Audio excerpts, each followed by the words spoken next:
Back here at Cavs Media Day, joined by President of Basketball Operations, Koby Altman, just two former D3 point guards talking a little hoops today, right, Koby? D3 runs the world, man. Don't ever forget that. It's at every level.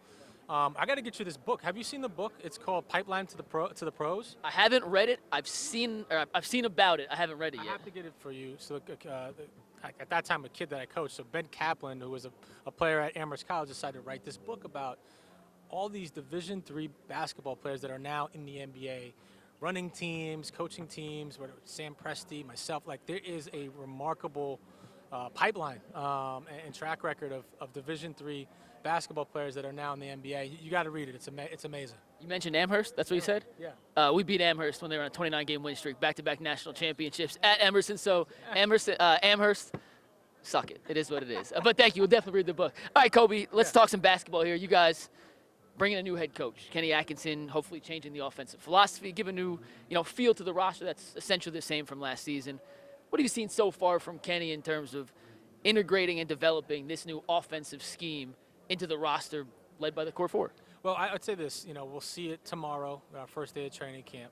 I think the immediate returns that we've seen is his connections with guys.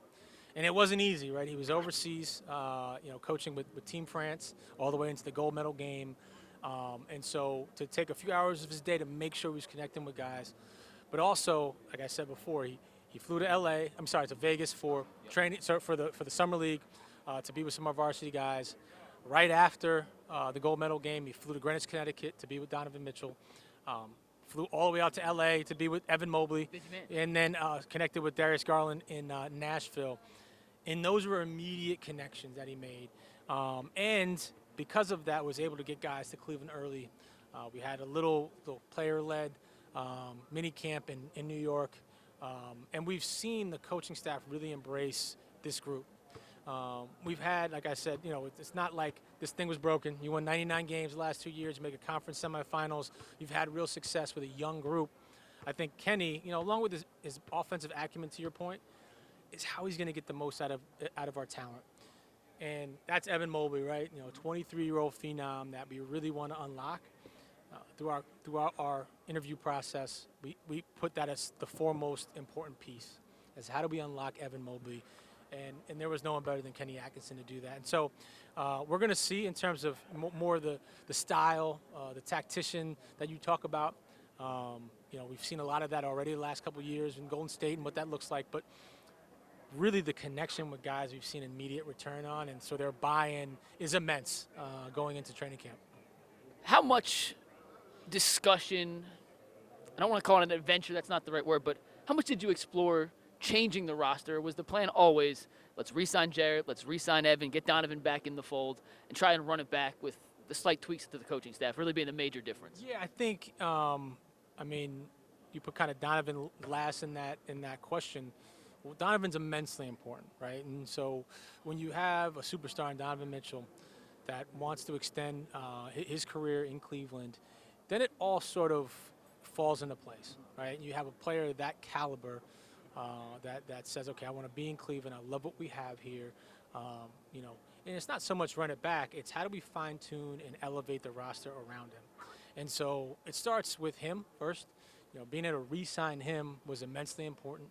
And extends the lifeline of your timeline, your core. And now it's like, okay, we know we're going to get Evan. Let's extend Evan to his 5-year max extension. So now you have him for 6 years. You have the contract, the negotiation with Jared right after. Look, Jared, look what we have in place now. Yeah. He's tacking on another 3 years, and now he's in place for 5 years. And then obviously at the end of the year, you have Isaac Okoro. The previous summer, you had Darius done. And so now you look at not a 1-year, 2-year window. Now you're extending this window out pretty far.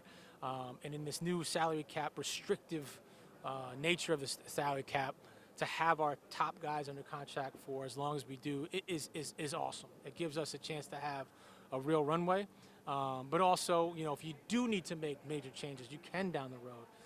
But right now, it's how do we continue to elevate and grow, fine-tune, new approach to your point with Kenny, and see what we really have. See what we really have here before you say it's not good enough or blow it up. You talked about on Friday the natural progression of this team, playing playoffs, win a playoff series. I know on Friday you said it's not championship or bust. That's an unfair expectation to put on a team, but is it got to win 2 playoff series? Is that how you look at kind of the minimum goal for this team this year? Or are you not willing to put that kind of expectation or pressure on a new coach and a new team before training camp even begins? No, it's a great question. We want to win rounds of the playoffs, and we want to chase a championship. You know, whether that's this year, next year, 3 years from now, as Evan continues to hit his stride, Darius continues to hit his stride. Donovan got better. You know, Donovan Mitchell, you know, the last 2 years had the 2 best years of his career. Can he continue to get better? He had an incredible playoffs, right, before he got hurt. And so we don't know what this team is really capable of, but absolutely the goal is we want to win rounds of the playoffs. We brought our guys in, you know, me, Mike Gansey, and Kenny Atkinson. Instead of doing an exit interview, we brought do the entrance interview, right? And just to sit down with every guy and let's go over your expectations, team expectations, and to a man, they want to go to the conference finals. They want to go to the finals. They want to win. But they also know that we're building something here, and we're not going to skip steps. And it's not an immense pressure to get it done this year, but we put pressure on ourselves that we want to win big here, and we know it's a process. But we want to win rounds of the playoffs. We ultimately want to win a championship here. 2 more questions, Koby, before we let you get out of here. I know we haven't seen it in action yet. Training camp hasn't even started yet, so these are all just kind of hypothetical, philosophical things, but you talked about wanting to unlock Evan in this offense. I look at Max Strus as a guy, and I go back to Kenny's time in Brooklyn, the way he utilized Joe Harris. I could see Max Strus being in a similar role, but he could do a little more playmaking than Joe can, which may unlock another level of the Kenny Atkinson playbook that the NBA hasn't seen yet. That's just one example. There are other guys, Jared, Darius, Donovan, all those guys fit in their own little niches in that too.